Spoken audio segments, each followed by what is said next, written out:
No episódio de hoje, Thomas e Gabriel comentam a respeito do desempenho da seleção brasileira nos jogos contra o Equador e o Paraguai pelas eliminatórias da Copa do Mundo. E comentam a respeito da tão polêmica realização da Copa América no Brasil.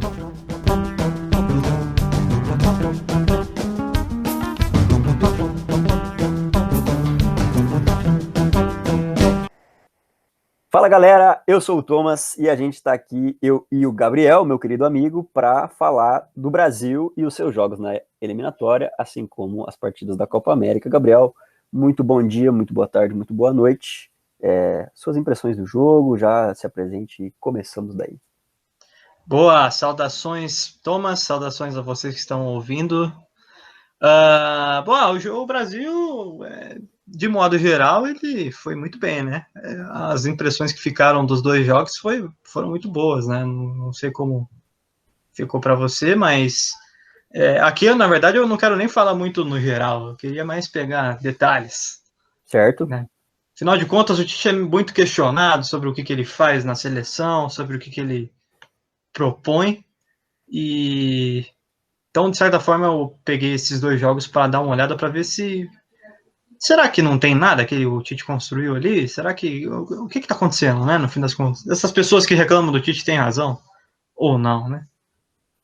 E, de certa forma, já puxando aí para o jogo com o Brasil e Equador, que foi sexta-feira, né, lá no Beira-Rio, de maneira geral, assim, eu percebi que o Brasil, ele entra naquele famoso 4-2-4, né? Com o Neymar, o Gabigol, o Richarlison e agora fugiu. Paquetá contra o Equador, o Paquetá jogou. E o Paquetá, exatamente. Na verdade, ele ainda tá no 4-3-3, né? Ele Exato. muda pro 4-2-4 no segundo tempo, com a entrada do Gabriel Jesus, né? Exatamente. É isso. E é interessante notar o quão poderoso ficou o ataque do Brasil depois de ter transitado para esse 4-2-4 e jogado um pouquinho mais em transição, né? Que foi ali no momento onde o Brasil começa a soltar um pouco a bola para o Equador, e é até interessante, porque quem não percebe essa intenção do Brasil, acha que o Equador começa a gostar do jogo, mas na verdade o Brasil dá a bola para o Equador para jogar em transição, justamente porque ele perde um articulador, ele retira um articulador, que seria o Paquetá. O Paquetá não, o Fred, né? Isso. Recua o Paquetá e põe o Gabriel Jesus, dando amplitude e velocidade para a equipe. Então, de certa forma, foi uma boa estratégia do Tite. E a maneira com que ele soube reagir à famosa retranca da equipe do Equador, né, da seleção equatoriana, foi uma maneira bem interessante. Agora, se não tivesse dado certo, Thomas, o que você acha? Essa é uma pergunta interessante, mas eu acho que a gente pode justamente avaliar as escolhas do Tite antes mesmo de ter dado certo ou não, e eu gostei muito se não de todas, de boa parte das escolhas do Tite nesses dois jogos, né? Mas falando do jogo do Equador, ele saiu, então, como você disse aí, mais num 4-3-3, né? Com o Paquetá, só que uma coisa que me ficou muito, que eu prestei muita atenção no primeiro tempo, foi uma sensação de que o Brasil estava pouco criativo, né? Conseguindo criar poucas oportunidades e, ao meu ver, boa parte graças a o Paquetá não estar bem no jogo, não ter conseguido, acho que, fazer aquilo que era para ele fazer ali na meia pela direita, né? E pelo fato de o Richarlison também estar na direita e não ter conseguido achar muito por ali. O Danilo é o lateral direito da seleção por aquele lado, que também não é um jogador assim que vai o tempo inteiro para a linha de fundo, né? Um jogador que mais constrói a jogada a partir de trás, apesar de que quando apoia bem. Então o lado direito da seleção, a meu ver, estava com muita dificuldade. E aí que entra, eu acho, uma escolha muito boa do Tite, que você já comentou.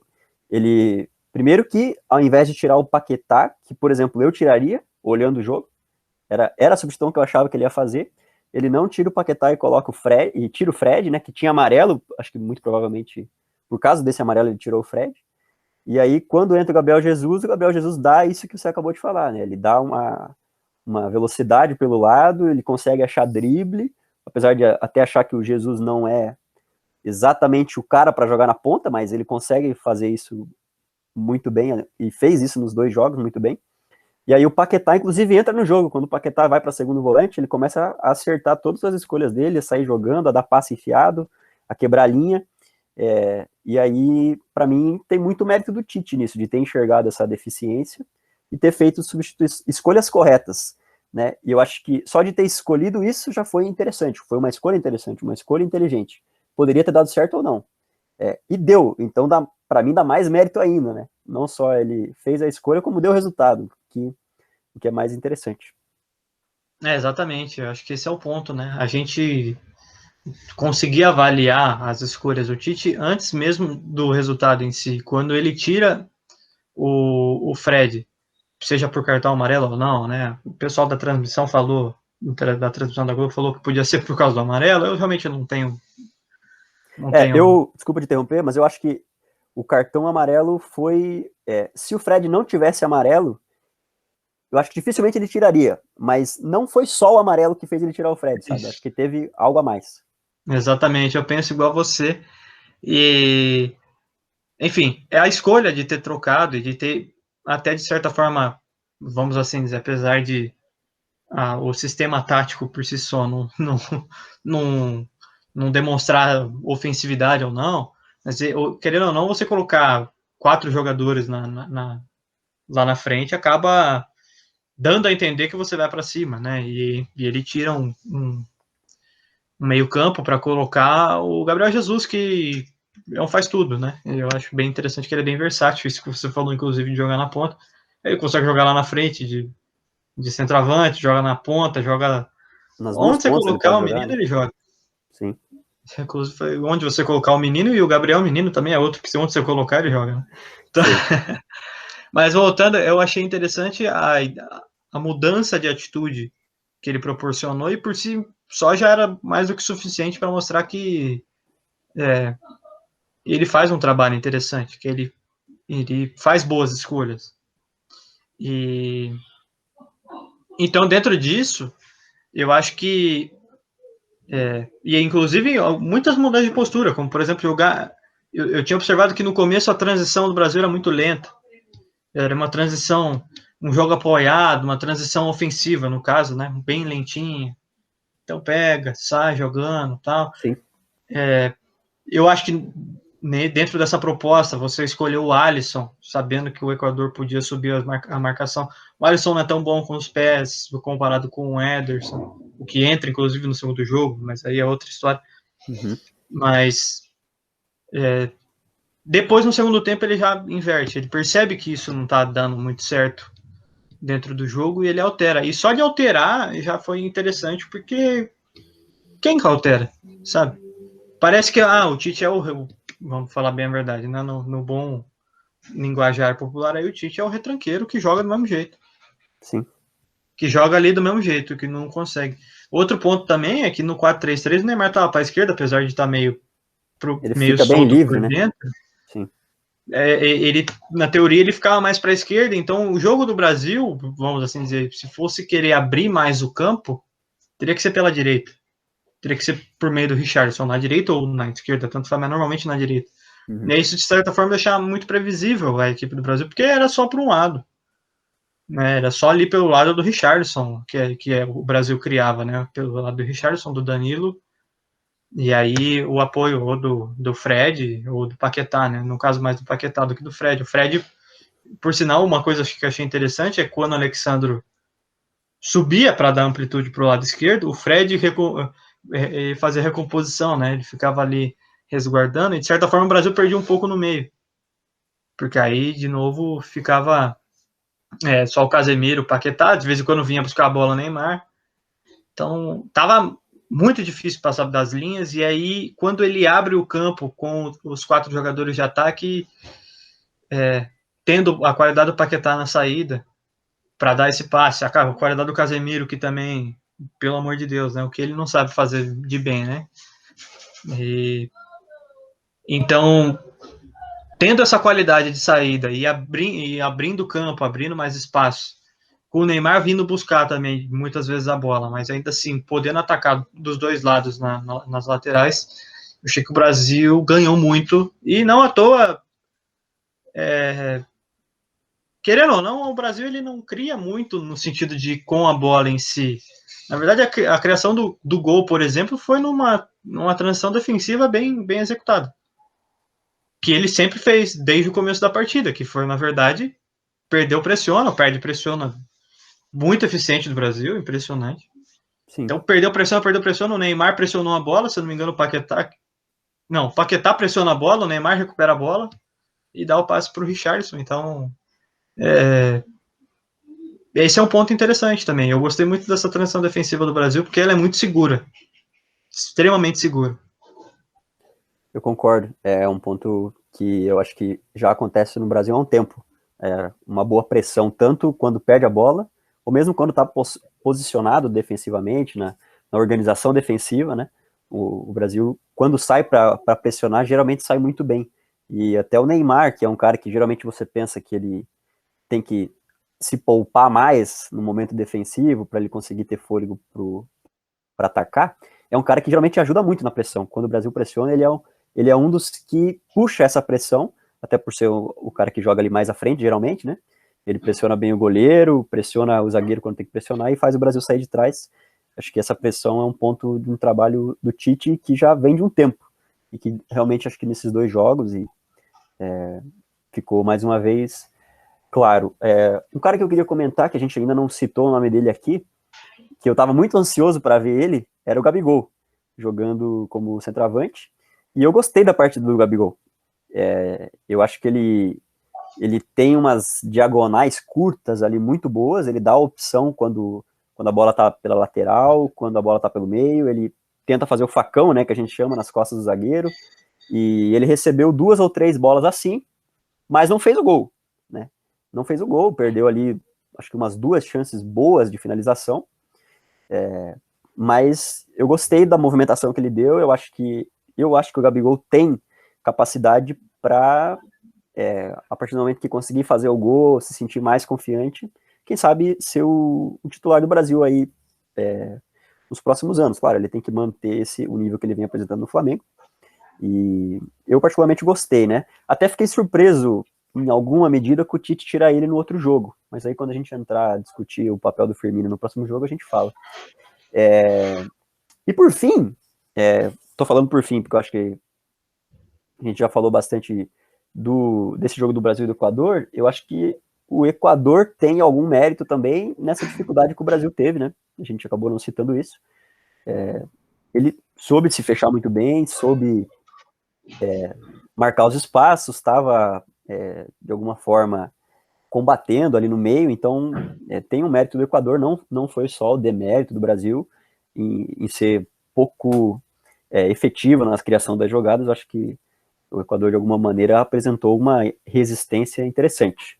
E aí, mais uma vez, acho que a gente, por isso, pode reforçar a escolha do Tite, que conseguiu vencer logo depois que o Gabriel Jesus entrou, logo saiu o gol, e aí, a partir dali, o Brasil começou a ser mais perigoso, né? Satisfeito com o comentário sobre o Equador? Eu acredito que sim, realmente. O Brasil não joga sozinho, né? A gente nunca joga sozinho, na verdade. Ponto. Mas os adversários sul-americanos, eles. E eu pego como exemplo até um jogo que não foi necessariamente da equipe principal da seleção, mas a seleção olímpica joga contra Cabo Verde e não tem mais adversário bom no futebol. Muito bem defensivamente o Cabo Verde. E olha que aquela seleção olímpica, não é nem o tema hoje, mas aquela seleção olímpica para criar é muito fácil. Impressionante. Então, o Brasil, ou melhor, o Cabo Verde consegue lidar com uma seleção que cria 90% do tempo do jogo. E justamente porque eles são muito capazes, né? Hoje em dia,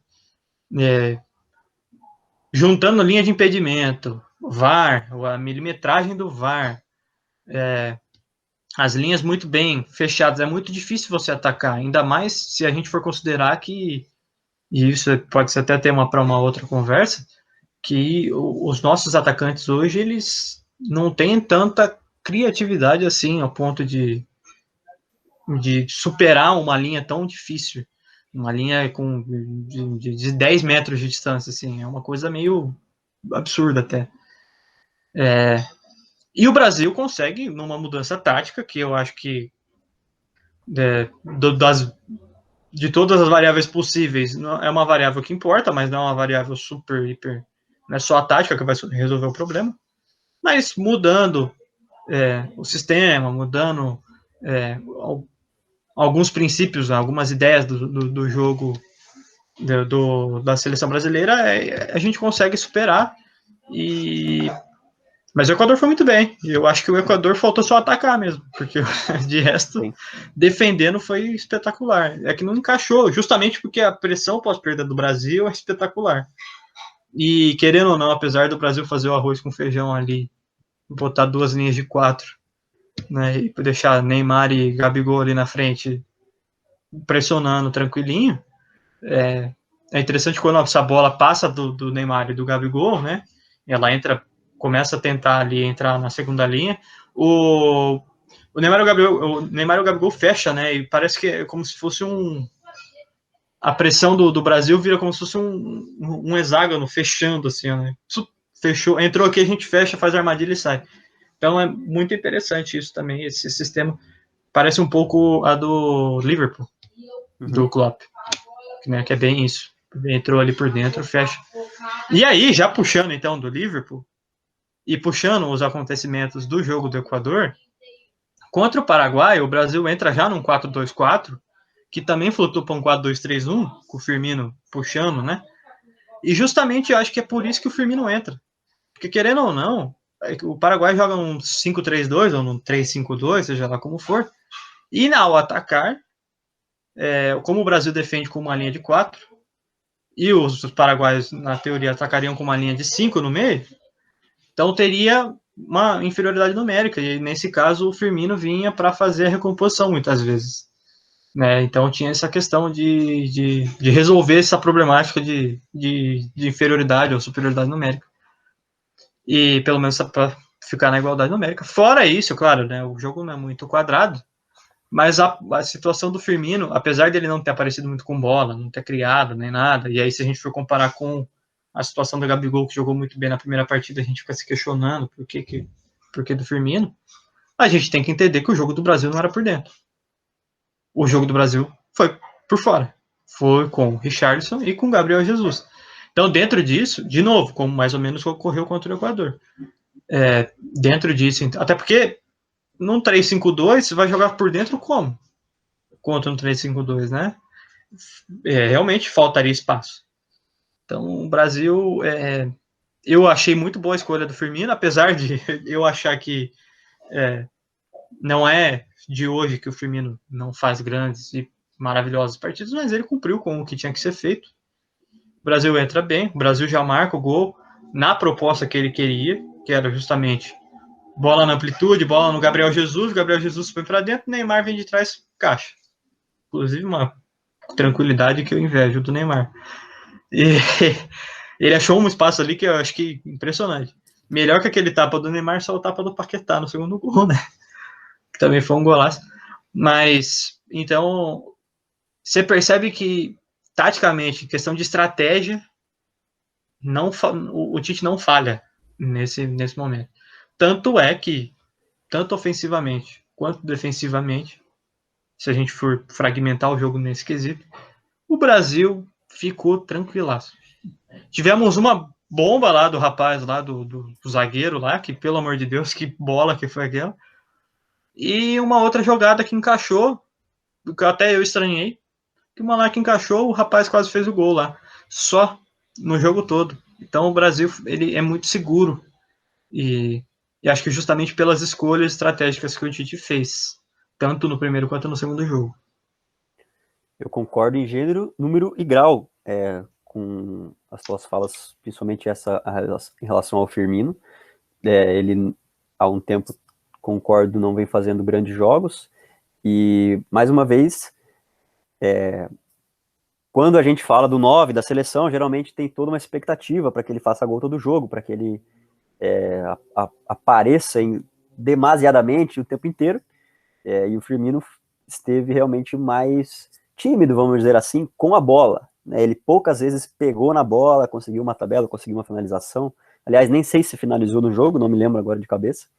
Então, nisso eu concordo, justamente porque ele faz esse papel que você diz de vir buscar a bola e libera o espaço nas costas do zagueiro, que acaba vindo com ele, né? Então a linha de trás acompanha o Firmino quando ele vai buscar a bola, né? Ou no mínimo gera dúvida, né? O zagueiro não sabe se acompanha o Firmino ou se não acompanha. Se acompanhar, bola nas costas dele. Se não acompanhar, o Firmino recebe sozinho, né? E aí, isso foi muito interessante, porque funcionou muito bem, principalmente porque geralmente acompanharam, e o Gabriel Jesus e o Richarlison, que para mim foram aí, claro, o Neymar fez o gol, deu uma assistência, fez ótimas jogadas, é difícil você tirar o mérito dele como homem do jogo, se é que a gente tenha que definir alguém, mas o Gabriel Jesus e o Richarlison fizeram, ao meu ver, uma partida muito boa, porque acho que cumpriram exatamente a função, buscaram bola nas costas dos zagueiros, o Jesus fez a jogada do primeiro gol, o Richarlison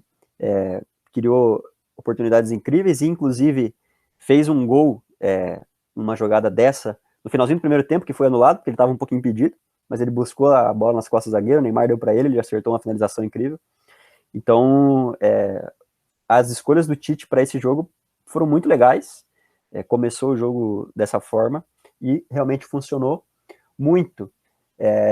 Eu queria destacar também o Fred nessa partida, que eu achei que foi muito bem no primeiro tempo, tanto marcando quanto com a bola. Ele deu um lançamento para o Richarlison, não sei se você se recorda, o Richarlison perde o gol, já estava 1-0 para o Brasil, e o Fred dá uma bola certinho para o Richarlison, ele acaba se embananando ali, vai tentar fazer de esquerda, não acerta, e acabou sendo sacado no intervalo, porque estava com o amarelo de novo, né?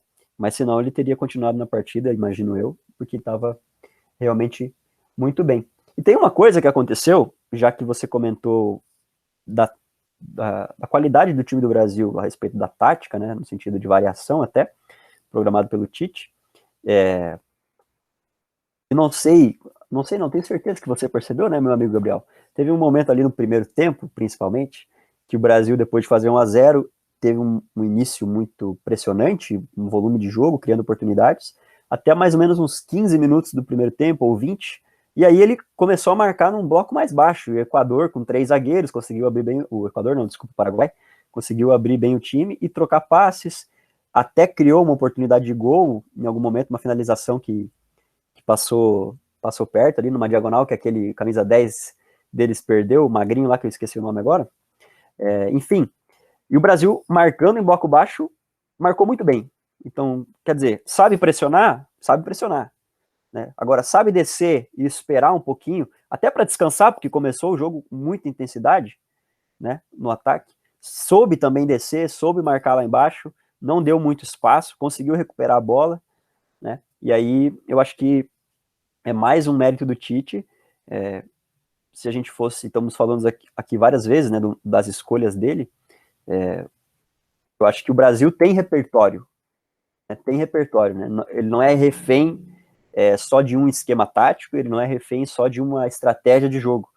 Se ele precisa pressionar, eu acho que ele tem capacidade, se ele precisa baixar as linhas, eu acho que ele tem capacidade para fazer também, né? E aí eu acho que, em alguma medida, a gente pode elogiar isso também como consequência do Tite e da comissão técnica. Concordo muito. Eu acho que o Brasil se mostra bastante versátil, né, nesse sentido, porque se a gente for observar, em bloco alto ele se dá bem, em bloco médio ele se dá bem, em bloco baixo ele se dá bem. Vamos falar assim, fragmentando, né? Num jogo mais apoiado ele sai bem. Num jogo mais posicional, né, que tá uma polêmica até falar isso, mas num jogo onde deixa de ser meio que funcional, a equipe passa mais ou menos como o Brasil tenta jogar hoje, querendo ou não, né? Como é o futebol moderno, que as pessoas falam, ele também se dá bem até de certa forma, tanto quanto contra a cultura, mas dá certo até. E então você percebe que o Brasil ele consegue ter outras situações, né, de poder jogar, mais ou menos aí de novo fazendo um parâmetro com o Liverpool.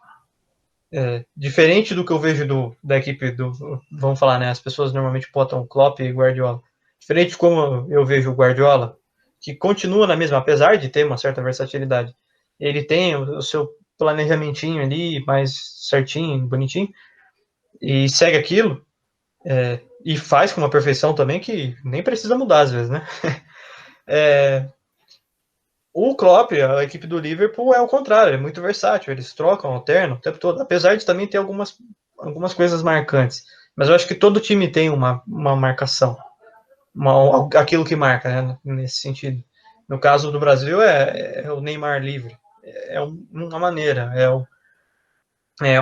essa pressão pós-perda, que é o tempo todo, basicamente. Enfim, então, só fazendo essas comparações assim, eu acho que o Brasil ele se torna muito versátil, e isso, sem dúvida alguma, não é só jogador e não é só comissão técnica, é justamente essa relação que eles têm, que eles constroem, e que se mostrou muito boa, porque em meio a turbulências que ocorrem, eles conseguiram focar no que está acontecendo. Né? Desculpa de interromper, fazer isso que eles fizeram, acho que jogar com esse nível que, ao meu ver, eles jogaram em meio ao que estava acontecendo, aumenta ainda mais o mérito deles em ter jogado dessa forma. Sem dúvidas, sem dúvidas. Com alguém vamos falar bem a verdade, com o presidente da República te enchendo o saco, você conseguir jogar bola. Então, acho que, de certa forma, eles foram muito bem, o Tite conseguiu blindar muito bem, e isso me lembra muito um exemplo que ocorreu, que tem naquela série da Netflix, Playbook, onde o rapaz do Boston Celtics, mas no caso ele estava no Clippers, poxa, fugiu o nome dele, gente? Eu até sei também, mas me fugiu, que eu também assisti esse episódio. Paga o pau pra ele, esqueci o nome agora. Doc Rivers. Doc Rivers. Isso, onde o Doc Rivers ele faz a mesma coisa, ele consegue blindar o elenco dos Los Angeles Clippers do escândalo, se eu não me engano, do dono, né, da franquia, Isso. do dono, que eu vou resumir o dono em uma palavra, escroto, mas enfim, então, ele consegue blinda muito bem, e, de certa forma, o Tite, querendo ou não, estava na mesma posição que o Doc Rivers, né, numa posição de ter que proporcionar esse tipo de ambiente para a seleção, e faz muito bem. O Brasil jogou muito bem, muito tranquilo, e acho que a única coisa que o Brasil me decepcionou foi no posicionamento mesmo, infelizmente.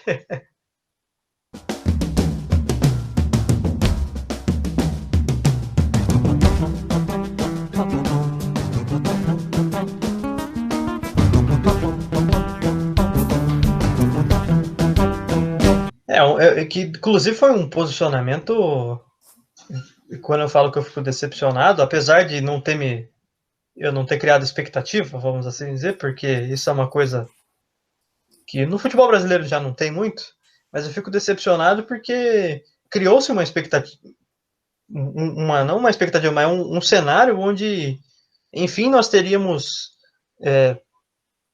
pessoas realmente comentando sobre, não necessariamente o que está acontecendo fora de campo, mas eu esperava que fosse com relação a isso também, mas que eles fossem defender o ponto de vista deles, afinal de contas, apesar de, como eu ouvi de muitos, não quer, a gente chama outro, seria um valor um tanto quanto democrático eles se posicionarem, e eu achei que me parece que eles foram tanto quanto castrados nesse sentido, por algum motivo, mistério. Sim. Eu vou falar a minha impressão de tudo isso que aconteceu nessa última semana relacionado à escolha da Copa América e dos jogadores e CBF, Caboclo, etc. Primeiro que eu acho assim, a grande questão que está envolvida, ou que estava envolvida, porque agora aparentemente vai ser realizada a Copa América, né? Mas a grande discussão disso tudo, para mim, está no simbolismo de realizar uma competição que não acontece todo ano, né, que é uma competição especial no sentido de acontecer a cada tanto tempo, apesar de que nos últimos anos aconteceram várias edições da Copa América. Não define nada, né? Vamos falar bem a verdade. É uma competição que arroz com salsicha mesmo. Não, exatamente. A gente aqui no Brasil, tipo, como, na verdade, tudo, o Brasil é obrigado a ganhar, e se não ganhar é um problema. Se ganhar é só mais uma Copa América, né?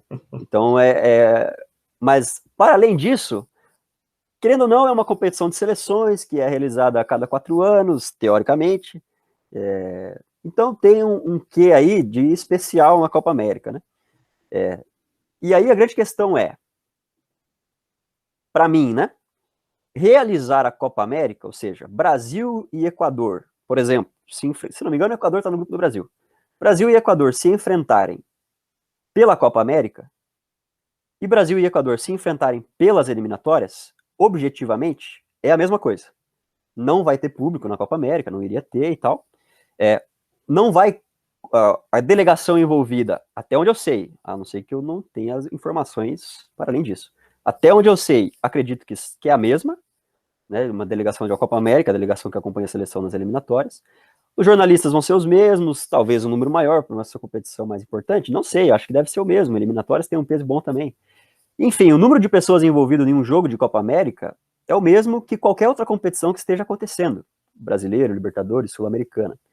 Então, ao meu ver, do ponto de vista objetivo, a Copa América não é um problema maior do que outras competições estarem acontecendo. Agora, você realizar uma competição desse porte dá uma imagem, uma sensação de que a vida está normal. Se a Copa América vai acontecer é porque a vida está normal. Só que a vida não está normal, né? Mais de 2.000 pessoas morrem no Brasil por dia de Covid. A gente tem um sistema de saúde ainda colapsado. Enfim, é muito sério ainda a pandemia, é muito sério ainda tudo que está acontecendo. E, ao meu ver, realizar a Copa América dá a sensação de que está tudo normal. E isso, para mim, é que gera o problema, ou que gerou o problema para muita gente.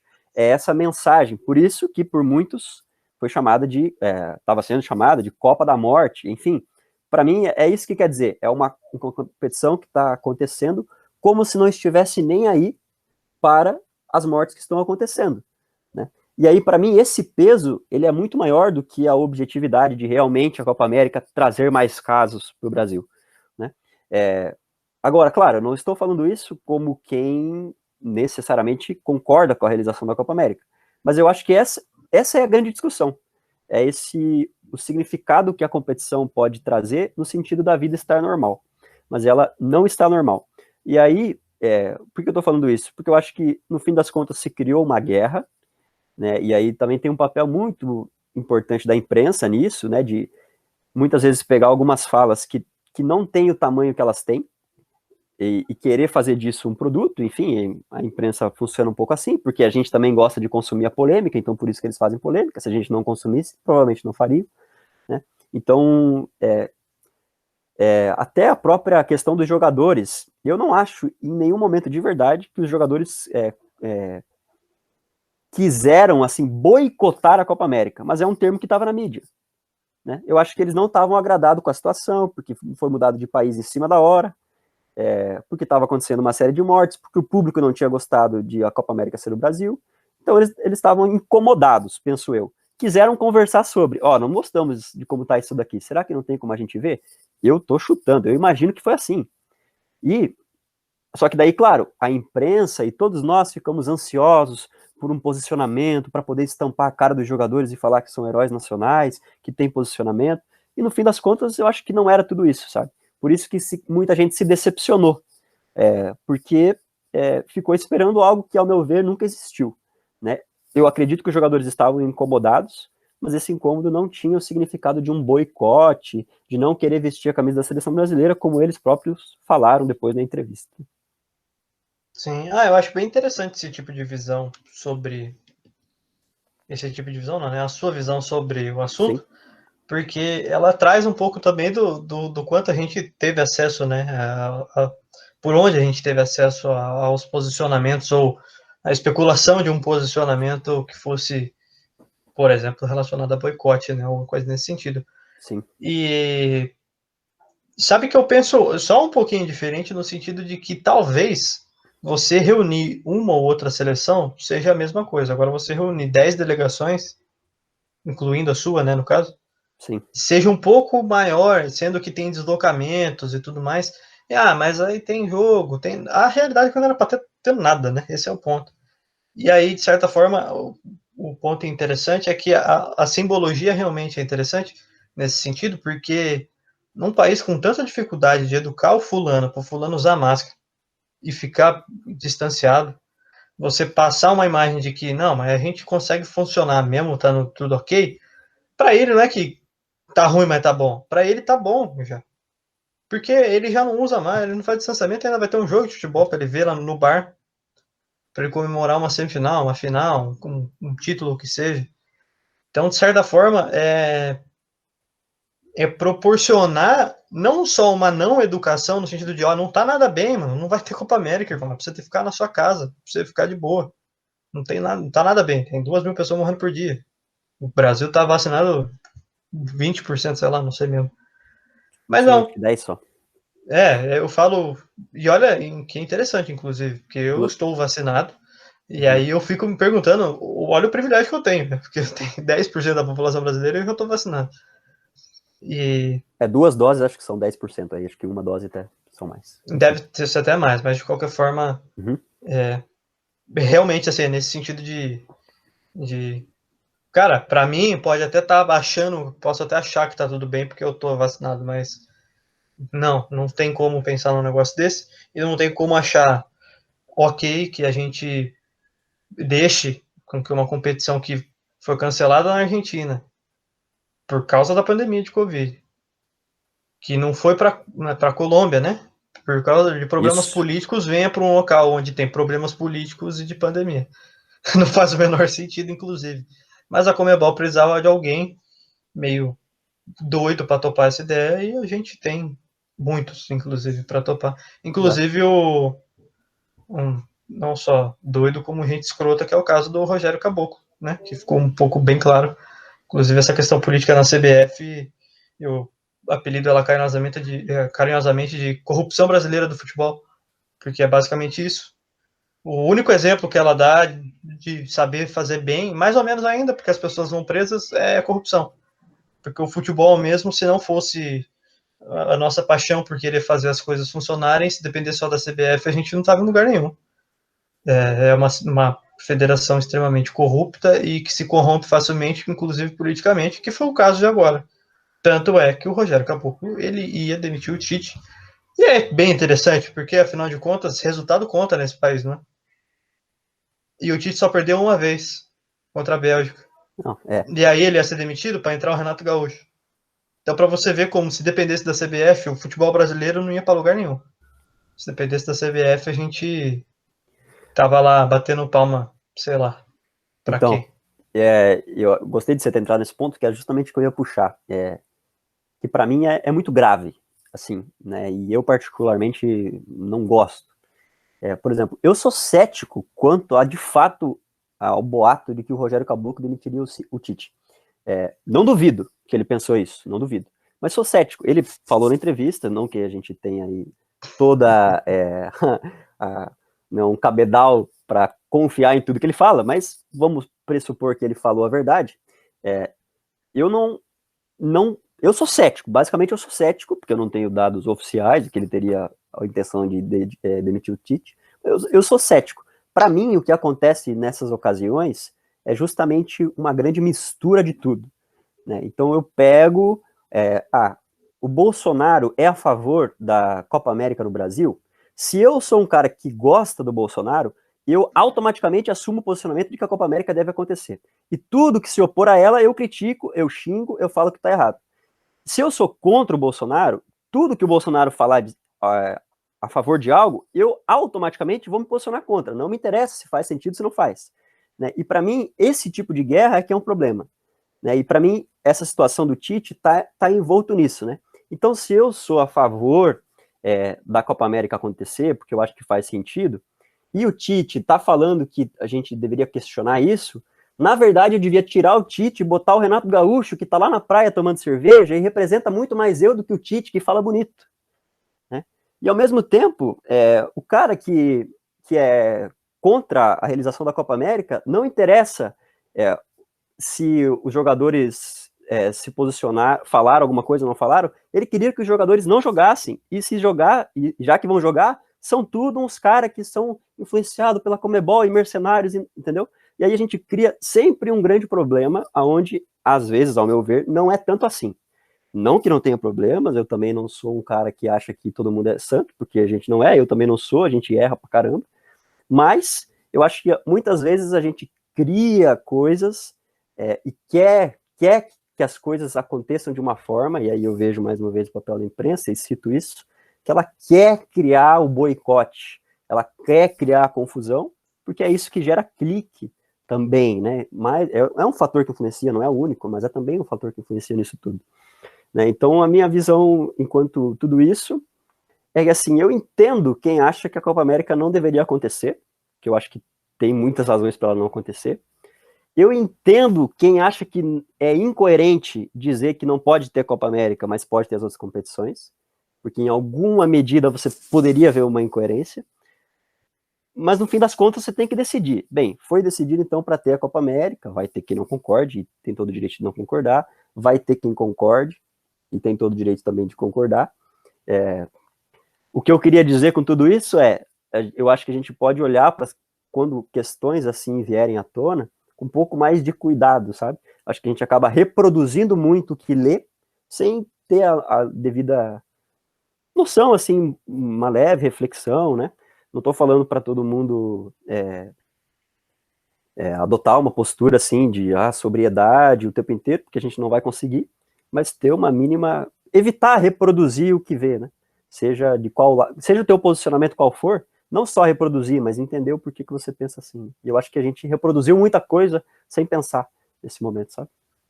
Sim, completamente. Nesse sentido, o brasileiro, a maneira com que se faz política nesse país, e aí de certa forma não só nesse país, né? A maneira com que se faz política, a gente não pode fazer política de maneira racional, senão as coisas senão você não prende. O brasileiro nesse sentido ele é muito passional por causa disso. Então é isso que você falou, isso gera essas dicotomias assim de se fulano falou, se Bolsonaro falou, eu tô com ele, então é nós, amém. Mas ao mesmo tempo, se eu tô contra ele, Bolsonaro falou, então lixo, tá falando merda e eu vou seguir o meu. E aí, lógico que entra a mídia, entra as redes sociais, né? Porque as redes sociais são isso Muito. também. Você entra no Twitter, também é a mesma coisa. Inclusive, o funcionamento das redes sociais é por meio de emoções, né? Eles querem gerar as emoções de você. Então,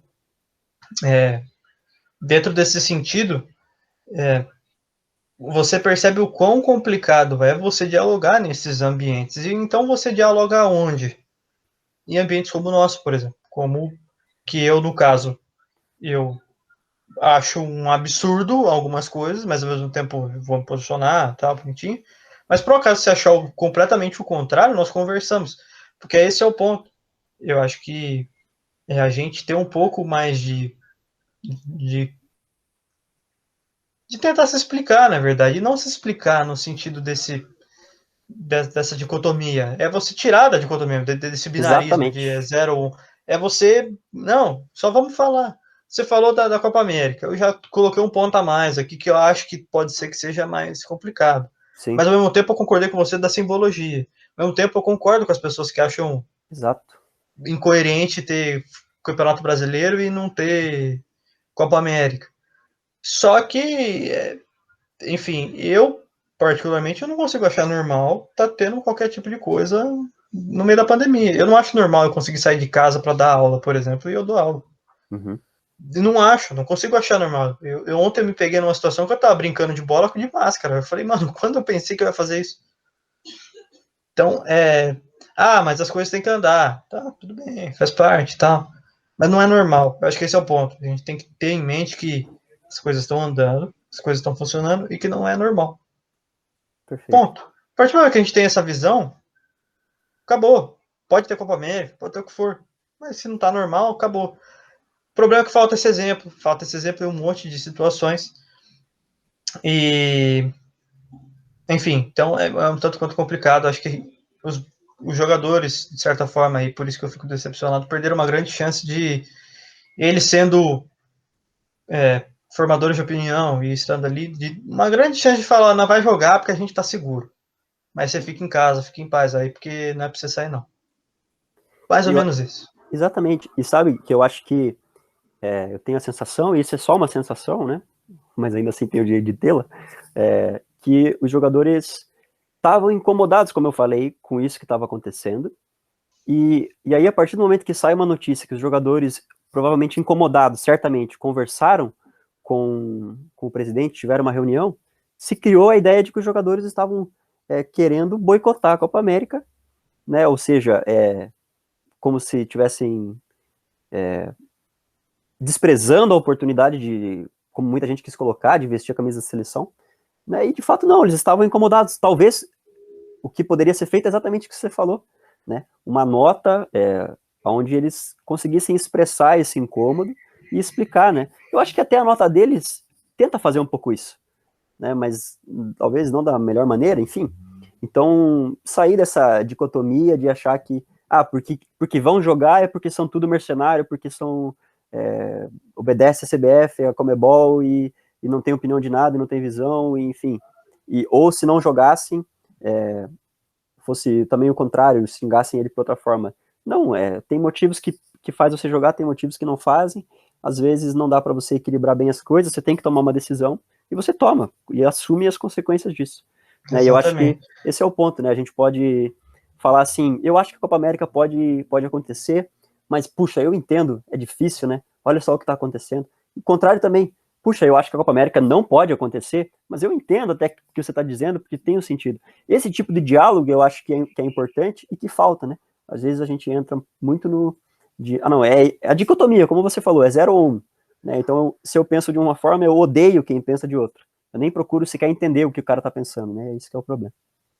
É isso. E acho que a única coisinha que eu ia colocar assim de pimentinha, e que realmente essa parte me pegou um pouco, da questão do posicionamento dos atletas, foi realmente com relação à nota lá, né, a carta, seja lá o que vocês podem chamar daqui, manifesto. Sim. Onde, inclusive na entrevista do Marquinhos, que ele fala do respeito à hierarquia e tudo mais e tal, que de certa forma isso, eu não sei até que ponto como funciona isso na CBF e em outras organizações, mas parece, o que me deu a entender foi que, porra, nós só vai jogar porque a gente tá respeitando a hierarquia. Como se, tipo, nós vamos jogar só porque estão falando, a gente vai respeitar a hierarquia, os caras tomou a decisão, a gente vai jogar então, mas a gente não queria. Ao meu ver, parece que ficou nisso, não tô falando que tenha ficado, nada disso. E aí, essa mensagem de, vou fazer só porque respeita a hierarquia, é um tanto quanto contra a cultura, de novo. Que é isso que eu fico pensando. A cultura do futebol brasileiro é a última coisa que ele pensa em respeitar uma certa hierarquia, no sentido de nós somos os reis da subversão do jogo. Uhum. Nós pegamos a bola e fazemos coisas que não eram para ser feitas. A gente faz o cara de tonto, a gente, enfim.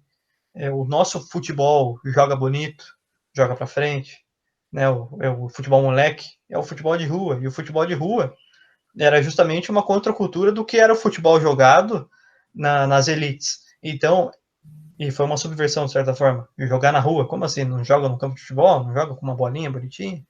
Então, dentro desse sentido, é só isso que eu fico pensando. Foi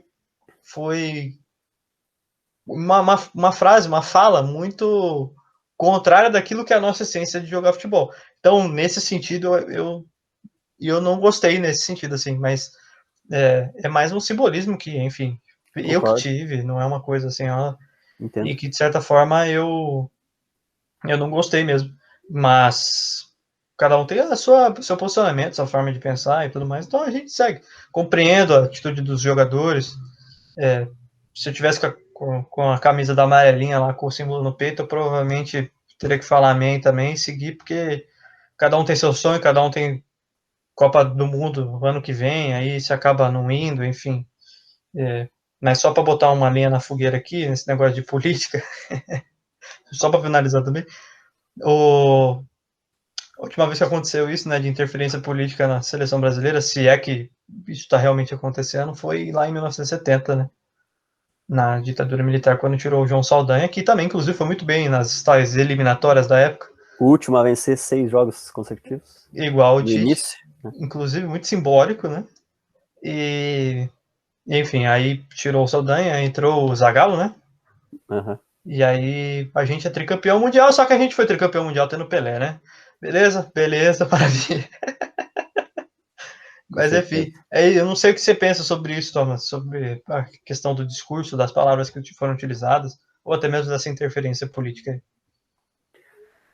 Eu sempre sou muito cético a tudo, mas a tudo não, né? Mas a muitas coisas.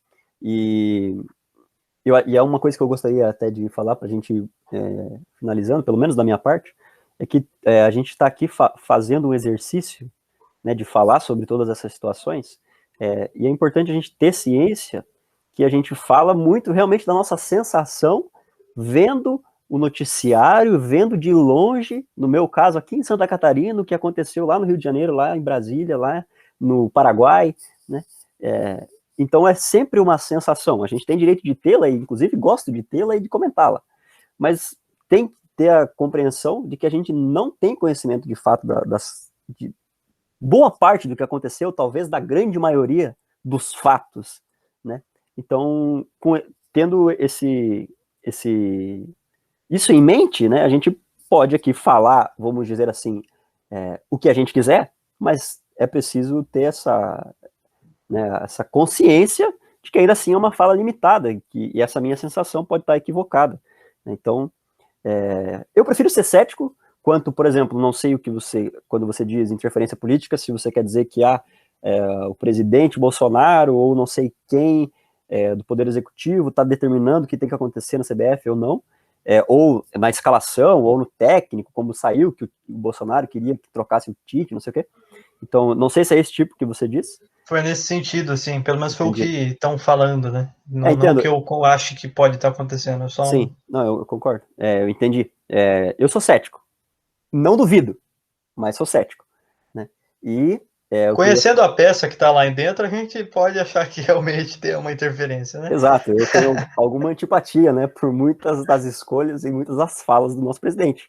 Então, eu não duvido, mas eu sou cético a princípio, não acredito. Acho que é muito mais um bafafá, né, para criar mais ainda polêmica, isso tudo que a gente já disse, né?